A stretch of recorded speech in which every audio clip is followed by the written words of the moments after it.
قبل 22 سنة في مدينة لوك تاون بيتم محاكمة القرصان جولدي روجر ملك القراصنة، واللي كان مطلوب حي أو ميت بسبب الجرائم والسرقة اللي كانت سبب فيها.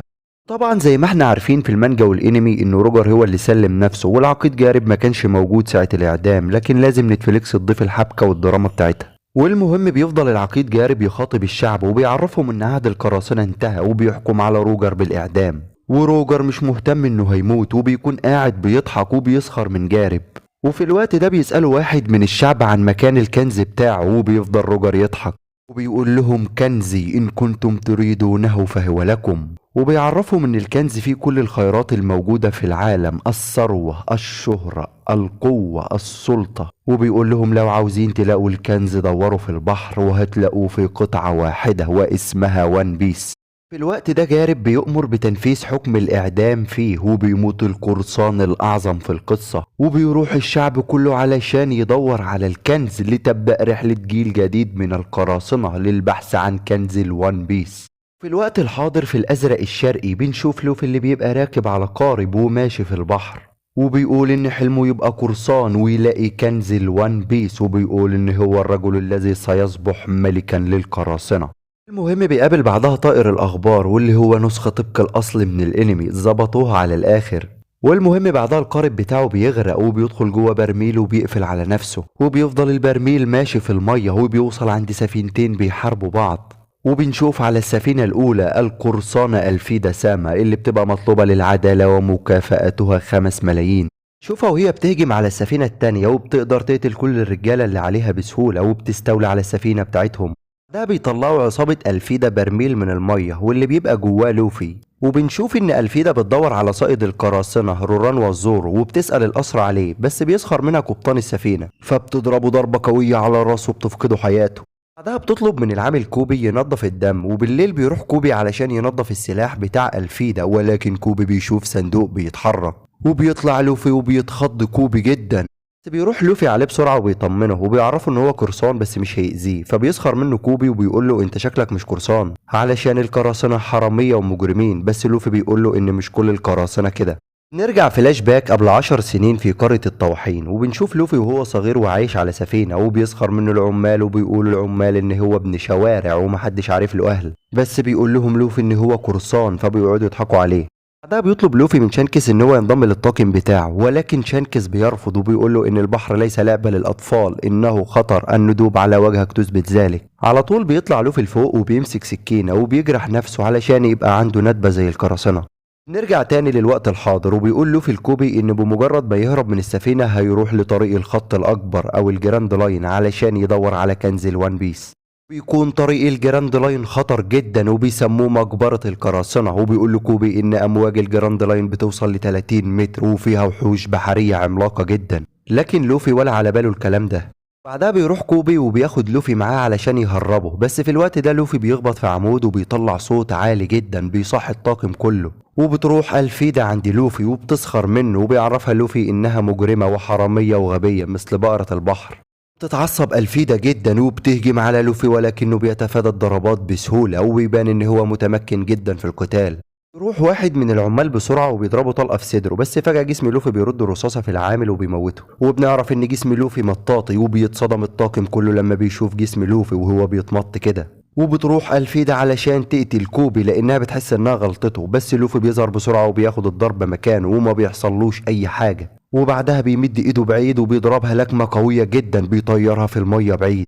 احب اوجه تحية خاصة لنتفليكس، ظبطوها يا جماعة، لوفي خرافي. وبعدها بيخاف منه الطاقم كله وبيطلب منهم قارب واكل، وبيطلب من كوبي ان هو يروح معاه وبيوافق كوبي ان هو يروح معاه.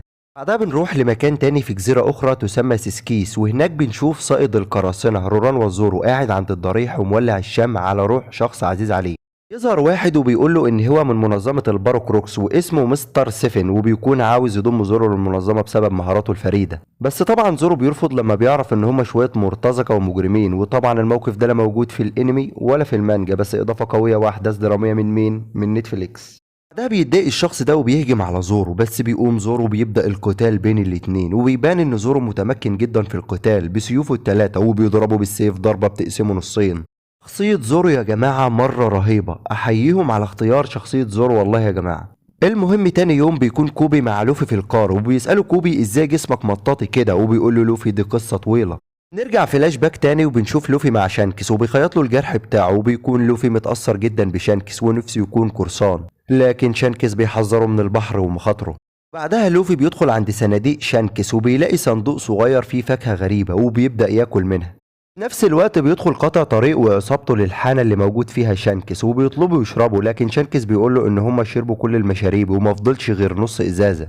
الراجل بياخدها منه وبيكسرها، وشانكس بيبتسم وبياخد المقشة وبينظف الأرض، والراجل واقف عمال يسخر منه، وكل اللي في الحانة بيبدأوا يضحكوا على شانكس وهو بيضحك معاهم.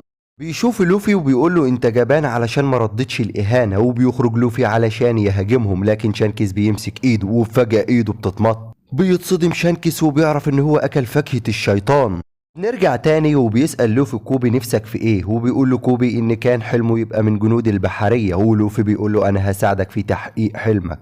في مكان تاني في البحر الازرق الشرقي بنشوف نامي وهي بتصحى في قارب، وبيكون في سفينة صغيرة جنبها وبتطلب المساعدة منهم، وبتعرفهم ان القراصنة هجموا على السفينة بتاعتها وموتوا الطاقم بتاعها وهي الوحيدة اللي قدرت تعيش، وبيكون معاها كنز وبتحاول تغطيه منهم، بس هما بيطمعوا في الكنز وبينزلوا علشان يفتحوا الصندوق، لكنها بتخدعهم وبيكون فاضي وبتاخد المركب بتاعهم وبتمشي.